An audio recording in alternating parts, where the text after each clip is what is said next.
Bonjour à toutes et à tous, j'espère que vous allez bien. Aujourd'hui, cette vidéo pour vous parler des symptômes neurologiques dans le burn-out. On n'en parle pas tellement et pourtant ça fait partie des symptômes qui peuvent être très handicapants, comme avec les symptômes cognitifs.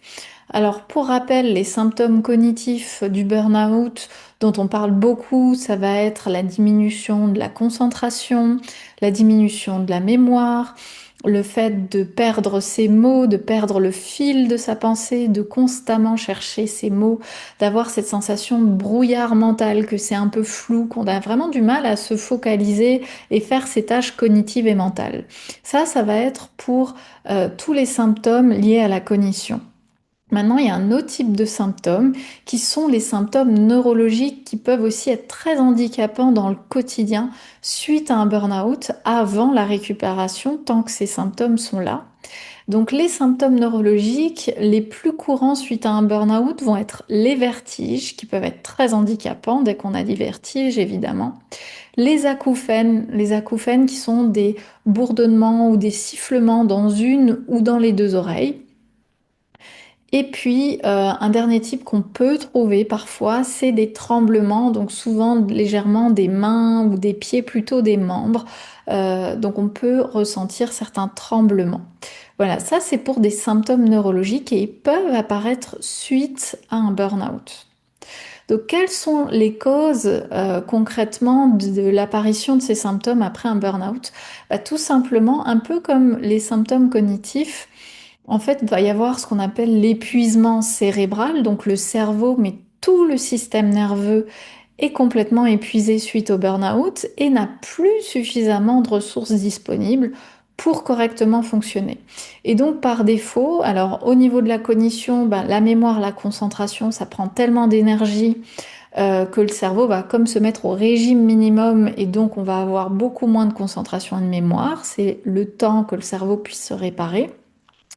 Mais au niveau des symptômes neurologiques, ben, l'épuisement fait qu'en fait, le cerveau ne peut plus traiter des informations hyper complexes, notamment les vertiges, en fait, par rapport au système vestibulaire. Vous savez, dans l'oreille interne, il y a ce qu'on appelle le système vestibulaire qui va envoyer plein d'informations au cerveau et le cerveau va pouvoir en fait calculer notre équilibre et nous maintenir à l'équilibre.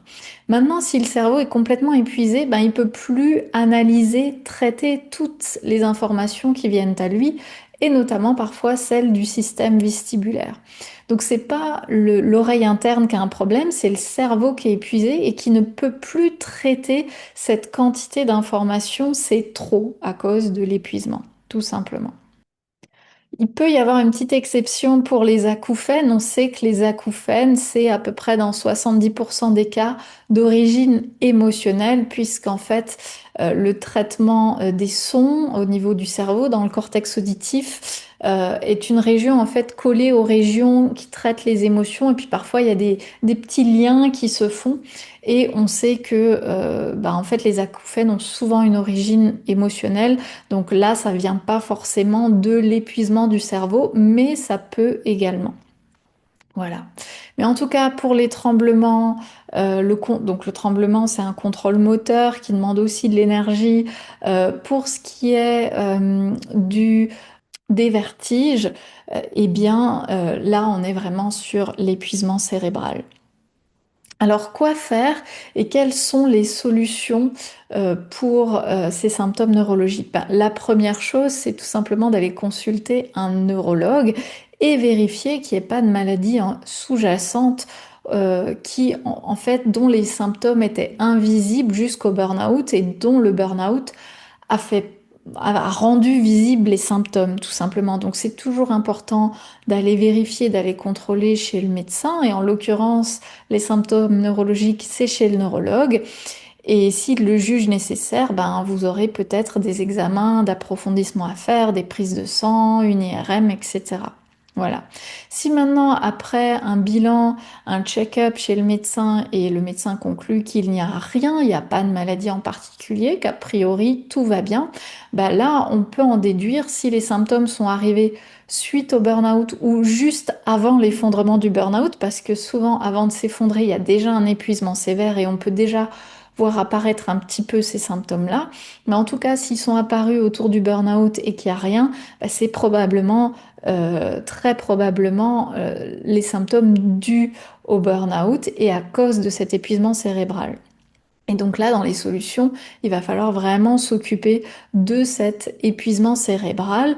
Et pour cela, bah, il y aura plusieurs piliers à mettre en place pour, en fait, en quelque sorte, redonner les ressources, redonner de l'énergie au cerveau, au système nerveux. Donc pour redonner toutes les ressources au système nerveux pour qu'il puisse traiter correctement ces informations, ça va être un des piliers numéro un, ça va être l'alimentation. Qu'est-ce que je donne comme carburant? Qu'est-ce que je donne comme ressources biologiques à mon corps et à mon système nerveux pour qu'il fonctionne? Sachant qu'après un burn-out, déjà de manière générale, hein, l'alimentation est carencée de nos jours, mais après un burn-out, on a vraiment de très fortes carences. Donc on va forcément supplémenter avec des compléments alimentaires qui devront être ciblés en fonction de la sévérité du burn-out, des conditions de vie et d'environnement de la personne, des symptômes qu'elle a, pas que neurologiques, mais aussi cognitifs, d'épuisement, de stress, de sommeil, etc. Et puis cibler aussi en fonction d'éventuels problèmes de santé. Déjà là, on peut avoir par exemple des personnes avec une hypothyroïdie, du cholestérol, etc. Donc là, évidemment, les compléments alimentaires vont s'adapter vraiment à la situation de la personne et à son état de santé actuel. Donc, alimentation et compléments alimentaires, ça va être un pilier. Un deuxième pilier extrêmement important quand on parle du système nerveux, ça va être le sommeil. Vraiment essayer d'avoir un sommeil hyper qualitatif. Pourquoi? Parce que la réparation du cerveau, c'est quasiment que pendant la nuit et le nettoyage profond des toxines, des déchets du cerveau, c'est que pendant la nuit.